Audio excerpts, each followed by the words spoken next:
Welcome. In this video, the event, Mirror Involution of Azur Lane will be summarized. Throughout the video, there will be spoilers for the story of Azur Lane. If you don't want to be spoiled, please go and play the game, especially because there is a rerun of Mirror Involution going on right now between the 21st and 28th of June.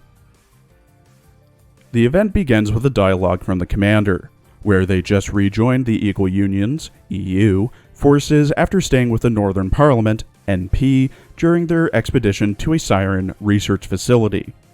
During their recent incursion into the North Atlantic Ocean, the Sirens have been active elsewhere, with the commander being occupied with gathering info, fighting, and working with the Royal Navy, RN, until Naval HQ handed over an important piece of info. A reenactment occurred when they approached the Sakura Empire's SE fleet, with the Siren ramping up their activities around the EU's AF atoll, with the commander deciding to lead their forces to the atoll. When approaching, Helena says that there are no anomalies in the area, with Archerfish concurring that there's nothing strange underwater. Helena asks when they last traveled so far, with the commander responding that they're far away from home as can be.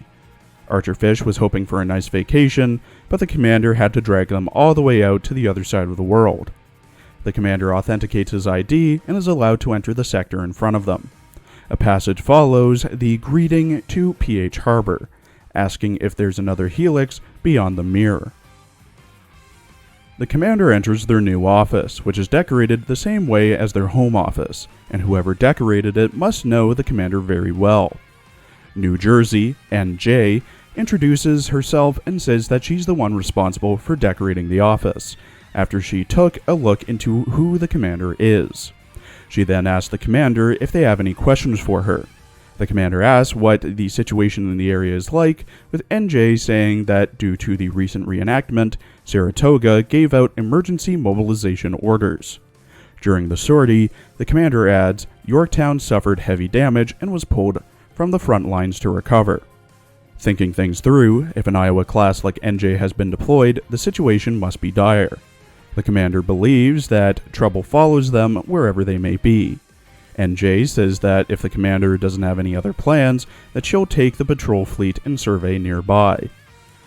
The commander asks why NJ was in the office, and specifically under their desk. NJ says that she was looking for something, briefing-related materials, and an anime disc that was mixed in with them. Before the commander can ask about the disc, Ticonderoga, Ty, enters and asks where NJ is.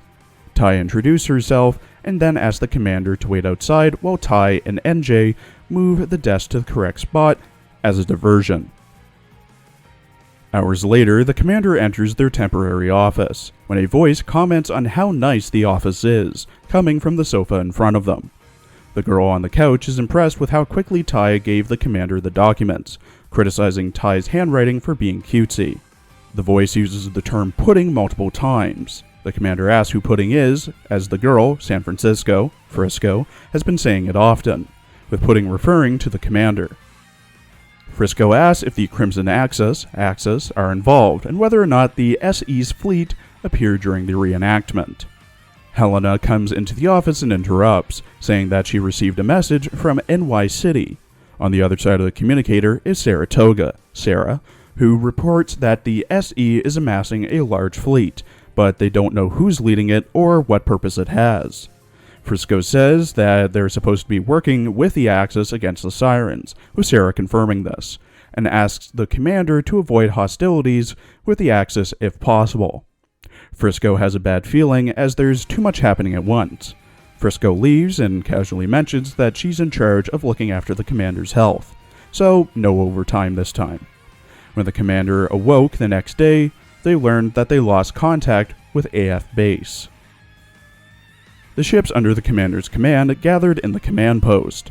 Helena states that they haven't been able to reestablish contact with AF base, with Frisco saying that their recon planes are getting lost halfway into their flight, either being shot down or lost in the Mirror Sea. The commander wants to figure out what's going on, and quickly. Helena says that the last message from AF was at midnight, then reports picking up scattered signals from Alan M. Sumner, Alan. All that Helena is able to decrypt from Alan is Sakura Empire attacking, emergency, requesting assistance, heavy damage, unable to hold on. Archerfish believes that they were either attacked by the SE or something pretending to be them, but they still need backup, ASAP. Frisco chimes in about Sarah's report from yesterday that the SE was amassing a fleet, and AF was attacked shortly after. It doesn't make sense for the SE to attack AF, so it could possibly be the Sirens or the Ashes. The commander and their ships set a course for AF Atoll. Over with the patrol fleet, NJ receives the report about AF base, then asks what the commander is doing. Tai responds that they formed a rescue fleet and are now on their way to AF. NJ says to round up the patrol fleet as they're going to head to AF as well, due to it being pretty clear that the Sirens are involved. The Black Dragon isn't going to sit on the sidelines while her friends are in trouble. NJ has Tai patch her into Boise and Morris, calling out that they're going to back up the commander, as they all set course for AF Atoll. Hours later with the NJ fleet, NJ receives word that they lost contact with the commander's rescue fleet after they left PH Harbor, and not even the harbor can be reached. They have no idea if it was attacked or not. However, there are reports of sea fog occurring in the area where they lost contact, with aerial recon not being possible either. NJ recalls that there's info about the sea fog in their records, like when Baltimore went missing at the Canal Stronghold. Even someone like Enterprise got caught up in it. NJ has an idea, and asks Tai to put her through to Baltimore so that she can ask her about the fog. Tai agrees, but believes that they should regroup first and figure out how to send out reinforcements. NJ concurs and goes to tell Sarah, who's already been listening in on comms and aware of the situation. Sarah will handle Naval HQ while NJ's group focuses on rescuing the commander. The situation reminds NJ of the previous reenactment where she wasn't able to fight.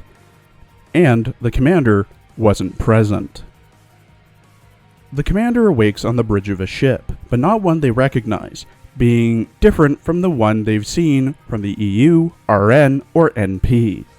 Upon further inspection, there's chrysanthemum patterns, and the commander recognizes it as one of the SE's mass-produced ships. Helena, Frisco, and Archer are all asleep next to the commander, with their riggings missing.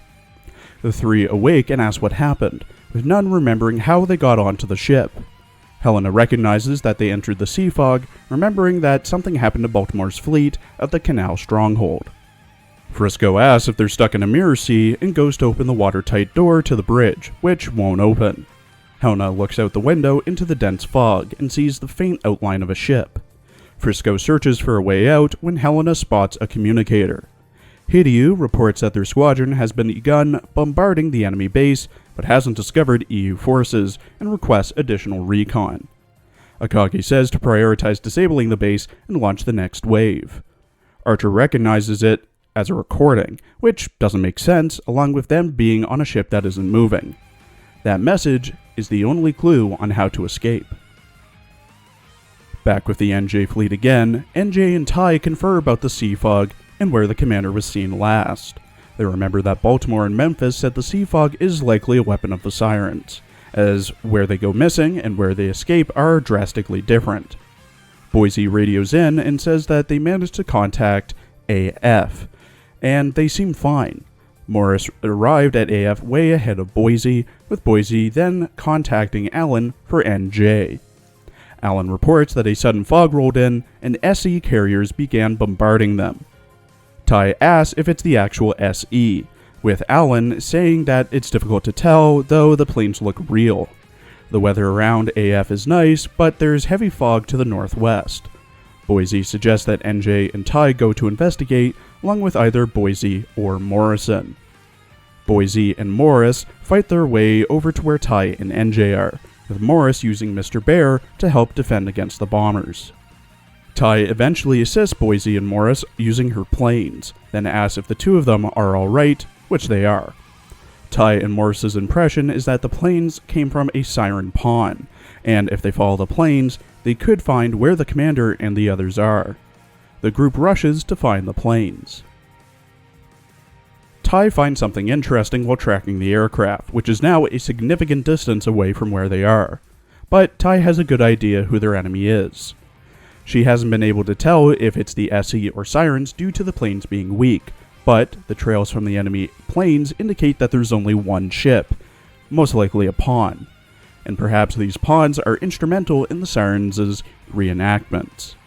NJ believes that no one would have a decent reason for attacking AF outside the Sirens, with the Sirens using pawns that resemble an SE fleet to provoke the EU into attacking the actual SE fleet.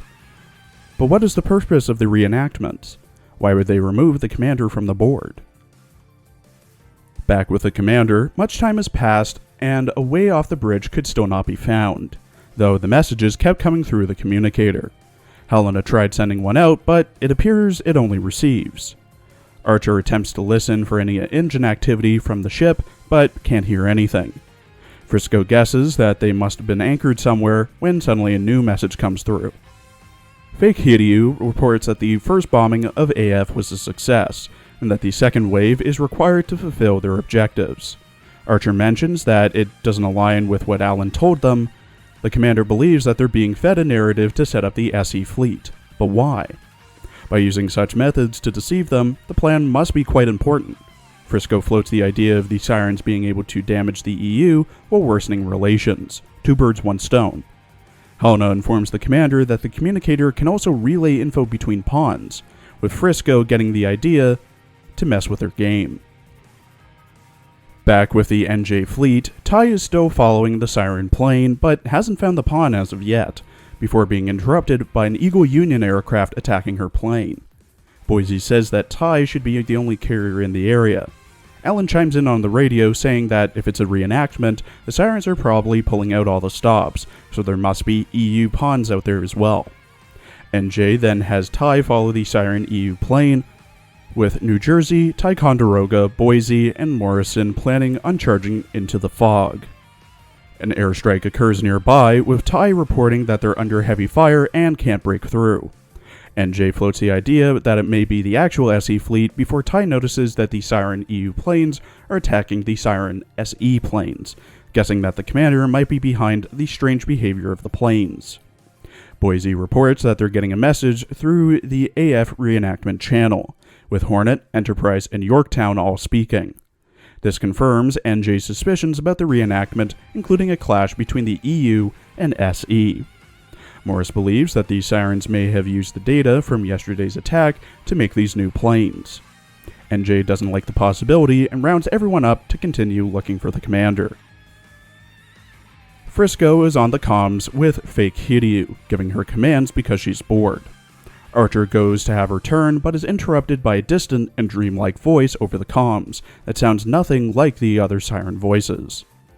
The voice, Shinano, appears and states that she has met them countless times, but they have yet to meet her. The commander recognizes the legend of Shinano, how she was put into a deep slumber until recently. But why would she be here? Frisco fills Shinano in on their situation, and Archer interprets. Shinano directs her attention to the commander, saying she's deeply indebted to them and she'd like to share some things. The commander learns that Shinano drifts between possible realities in the form of dreams, and can limitedly project herself into them.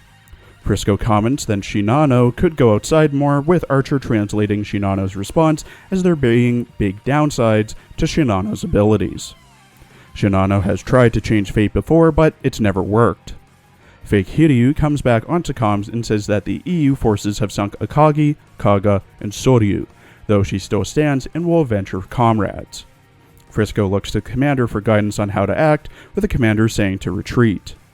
Then, the powers of the Siren SE fleet grow dramatically, with a reenactment being reset. Frisco asks if there's any way to stop them, but there isn't. They just have to let this involution in the Mirror Sea play out. Now in the Mirror Sea, Morris hopes that they're going the right way, since Mr. Bear claims the radar isn't working. Boise says not to engage any Siren fleets, while Morris has Mr. Bear look for where the comm signal came from. Morris then picks up something, which appears to be the EU destroyer, Hammond, who is actually a Siren pawn. Morris radios to NJ and gives chase after the pawn. A boom goes off, with Tai commenting that the sirens grow stronger with each reenactment, and it needs to be stopped. NJ manages to calm Tai down before overhearing Inti, Yorkie, Hammond, and Hornet over the comms reenacting the Battle of Midway. NJ says that they just saw Hammond, with Boise concurring, and saying that after trying to track her, they lost her in the sea fog. Hammond passed right by Morris and Boise as well, not escorting anyone either. Morris asks if they could give chase, with NJ giving the go-ahead, believing she couldn't have gotten far, and that they have some degree of autonomy. The reenactment continues, with the reports from Hornet sounding like they're being defeated by the SE pawns. Tai comments on how depressing it is to attack friends, even if they're fakes. NJ comes up with an idea and radios into Hornet, who responds. NJ asks where they are so that they can send reinforcements, but it doesn't work. Any attempt to deviate from the script is met with the same canned answer. In the fog once again, fake Jinsu radios in that the EU carriers have sustained significant damage, while Hiryu has been incapacitated and needs to be rescued. The operation to capture AF base and sink the carrier task force reenactment failed. Shinano speaks up and says that she seeks fragments of hope to find a future that avoids the disasters that occur in every dream she sees. But she can't give an explanation of the current situation right now, though she does sense that the answer to escape is near. A figure that looks similar to Helena concurs, as power made it possible for them to meet.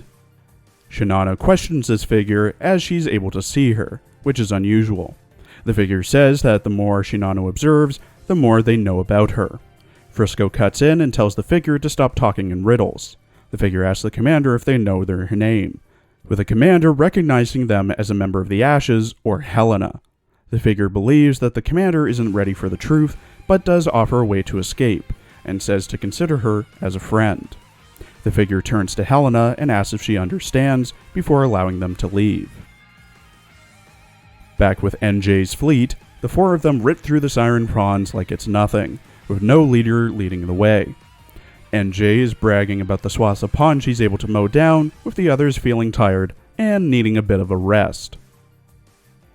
The group draws near where the SE pawns gather, with NJ finding it strange that they've encountered no patrols. The Helena-like figure appears again, stating that most of the normal functionalities of the Mirror Sea have been stripped down. NJ fires a warning shot, with the figure asking why NJ's fleet is there. NJ recognizes the figure as one of the Ashes, an alternate universe version of some of the ship girls who lost against the Sirens. But this figure is loyal to the commander and will guide the four of them. NJ trusts the figure, for now, but the pursuers of the figure have already surrounded them. The figure has hacked into the Mirror Sea. What she can make, the Sirens can unmake, she states as she disables the Mirror Sea stealth system. The radars of the four girls light up with dots, with NJ believing that the figure led them into an ambush, while Tai has recognized this behavior from when Essex encountered the ghost signals. The commander, Shinano, Archer, Frisco, and Helena are able to escape and soon arrive where the SE pawns gather. Shinano notes that the reenactment ended as if it were frozen in time. The pawns slowly disappear, but the Mirror Sea doesn't, a battlefield frozen in time. The commander has seen this before with the Northern Parliament. Despite the danger they're in, Archer and Frisco continue to poke and prod the time-stopped ships.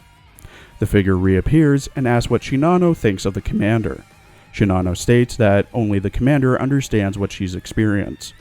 The figure tells Shinano to hold on to the fragments when she awakes, to not forget what happened here. Shinano wishes the figure the best of luck as the figure rewrites the core of the Mirror Sea. With a wave of the figure's hand, a rift opened in thin air. An intensely hot wind pours out from the rift, with New Jersey looking to see the other side, spotting the outline of a ship. New Jersey asks the figure if the figure was able to find the commander, which they were, but they don't have much time. Tai says it looks like hell on the other side of the rift, with the figure correcting her, stating it's a large-scale transference device. The true nature that was concealed by the fog. Visual impairment, electronic jamming, stealth devices, and sensory interference. The fog was meant to conceal the Siren compiler's large-scale weapon. The commander is waiting for them in the graveyard of pawns. An earthquake occurs, with Helena picking up a signal from the EU fleet. NJ's voice blasts over the comms asking if the commander loves flashy entrances, accompanied by a giggle. The figure interrupts and says that the battle isn't over yet, so they can't destroy the Mirror Sea without destroying the control device first, and it needs to be done quickly as the figure can't suppress the defense system forever. The commander asks the figure if she was the one who shut down the reactment, which it was. The figure offers to fight with the EU girls and goes off to find the control device. The EU girls mow down the siren pawns left and right, with NJ and Ty mentioning that the power level of the sirens seems to be about the same as before they entered the sea fog. The figure, Helmeta, believes that the control may be near, as there's an increase of air power. Helmeta comments that the controller was lost in her world but could be saved in this world, before more aircraft come to attack. There's a staggering number of planes that attack, and none of the EU ships' detection equipment works. Helmeta tries something, but it fails, recognizing it must be someone else's doing. They draw near a single ship, which Helmeta says is the true form of a wisdom cube, once it is touched by the infinite potential of the meta phenomena. The powers of the ashes is because of the meta. NJ asks why Helmeta is saying this. Is she looking for someone? Helmeta can't say yet. NJ doesn't like being pulled around, but Helmeta is loyal to the commander, now and forever. To get out of the Mirror Sea, they need to defeat someone referred to as her, with a group going in to fight. NJ recognizes the other ship as Soryu, but not the one they know, Soryu Meta. She's the one who controls this Mirror Sea. NJ attempts to talk to the Soryu before them, but Helmeta stops her, as it isn't the same one they know. After going metamorphosis, her descent into the ashes is irreversible. Helmeta mentions a Ms. Anziel and Dr. Aust, the Creator and the Magister, both of which the commander recognizes from somewhere. Soryu Meta comes to attack, with the Equal Union forces confronting her. Briefly summarizing the after-boss battle cutscenes, the first is a continuation of New Jersey and Helena Meta attacking Soryu Meta.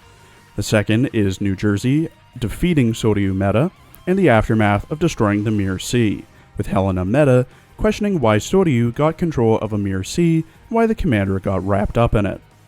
Helena Meta tells normal Helena to enjoy her time with the commander and to be happy before leaving. Days later, New Jersey reports into Saratoga, with Saratoga saying that the ashes are split between interested and indifferent towards the commander, and that it's too risky to interact with them again. Their next investigation is Operation Dawn. Wherever Helena Meta disappeared to, she now talks to an unknown voice. The two agree that the commander is different, that the voice can rescue Soryu, and that they haven't found Enterprise Meta yet. Thank you for watching. Please follow my Twitter for updates. I also stream, and please check out my other Azur Lane videos as well.